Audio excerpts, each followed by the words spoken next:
That was a nice little stop for a chat and a cuppa and fish and chips in the case of Chris. And now we're off for our second leg. We're heading up to Seaways Cafe, classic biker cafe stuff, for another cuppa, another little spin around some back roads. And apparently there's some kind of party on at Seaways today that I didn't know about. Somebody there, I don't know if it's the owner, it's their birthday, so hopefully be quite a few bikes there to have a look at.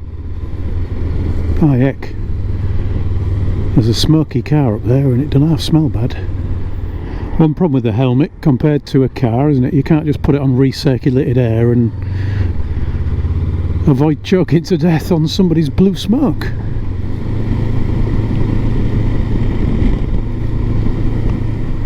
When I went out with Jamie on his ZX6R, we just went for a cup of coffee.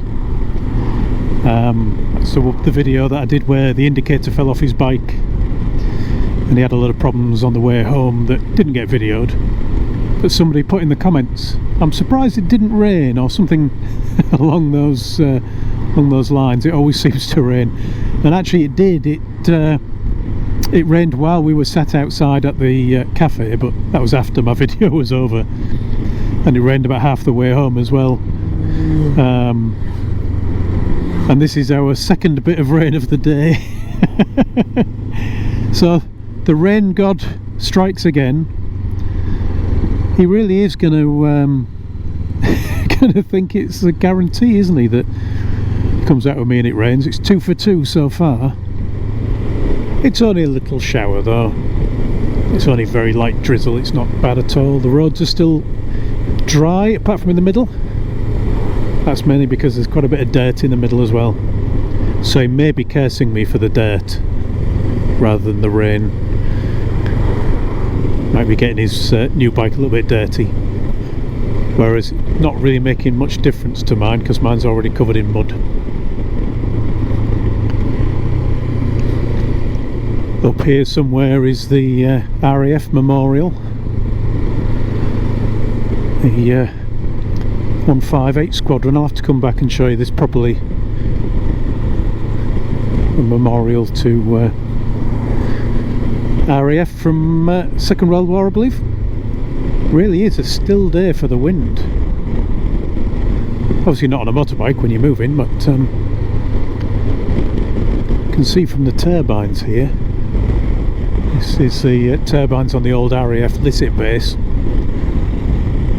Barely any movement at all.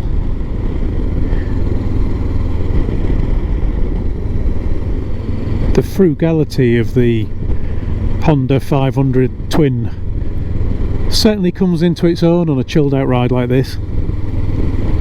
If I just bend in there and show you, it's telling me I'm averaging 99.1 miles to the gallon. That's crazy. That's kind of 125 territory, isn't it?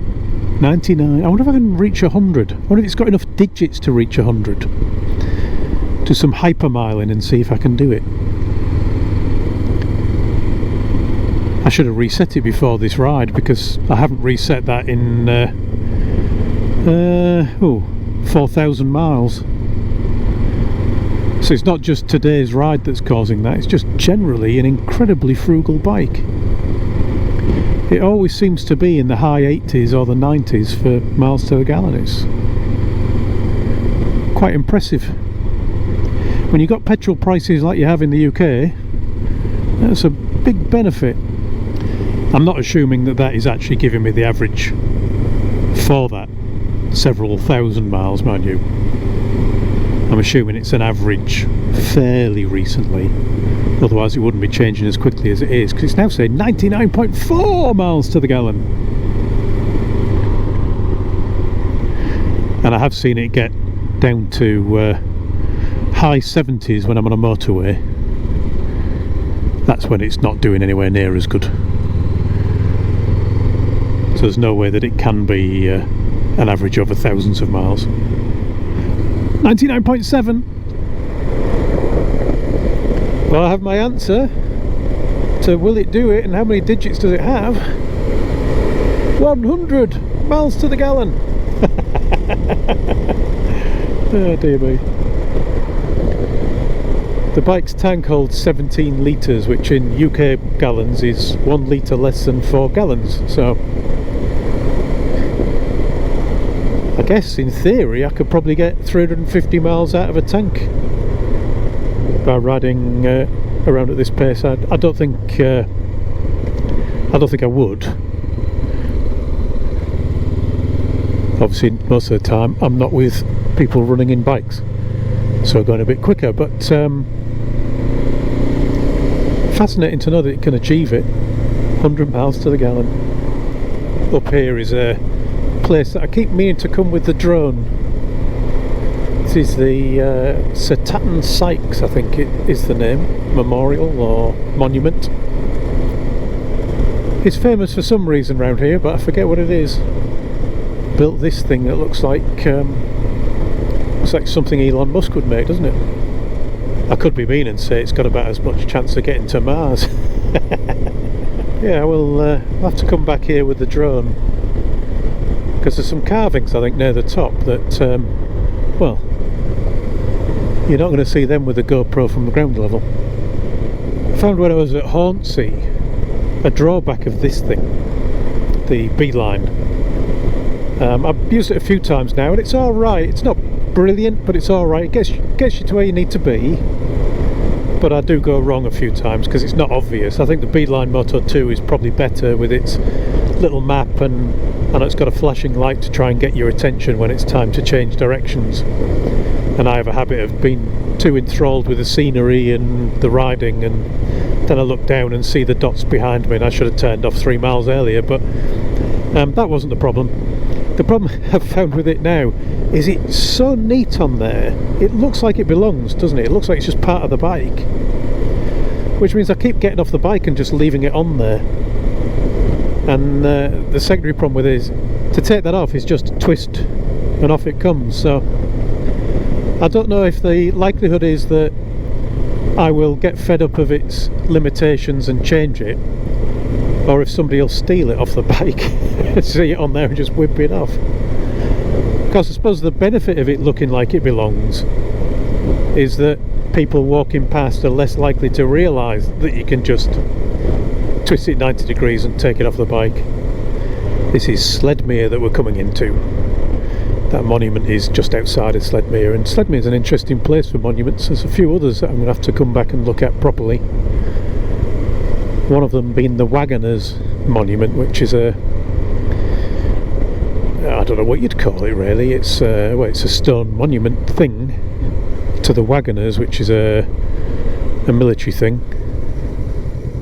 Off you go, come on. No point in me getting too far ahead of them. Wait for everybody to catch me up anyway. It's not this one. This one, I don't know what that one is. Sledmere House is over there. I don't know if it's part of Sledmere House. But the Wagoners is a very intricately carved monument to the old military thing. Certainly one to come and have a look at. This is the Wagoners here on the right. Not the big one up ahead, the little one. This one here. And there's another one there. I don't know what that one is either. I should do a Sledmere tour, shouldn't I? There's quite a few bits to come and have a look at. Well, if he wasn't upset with me about the mud before, he might be now. I'm in a right mess down here.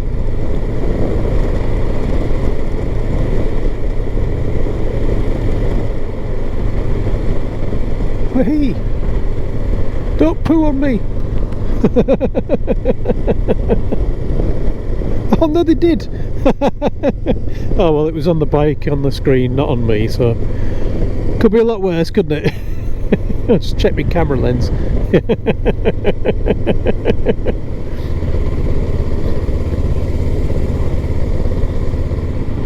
Oh, we're nearly at the end of our ride. This is just coming into Fridaythorpe, where Seaways is. I wonder if there's a Monday, Tuesday and Wednesdaythorpe. So we get to see how many bikes are at this birthday bash.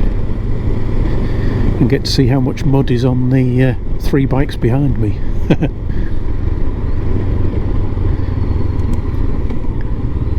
There's a few people here.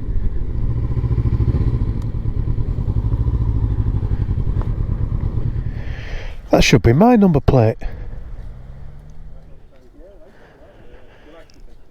A few bikes here, a few of the ones who are happy to brave the mud. Right, time for the second brew of the day. So thanks for watching, everyone. Ride safe, and I'll talk to you all again soon.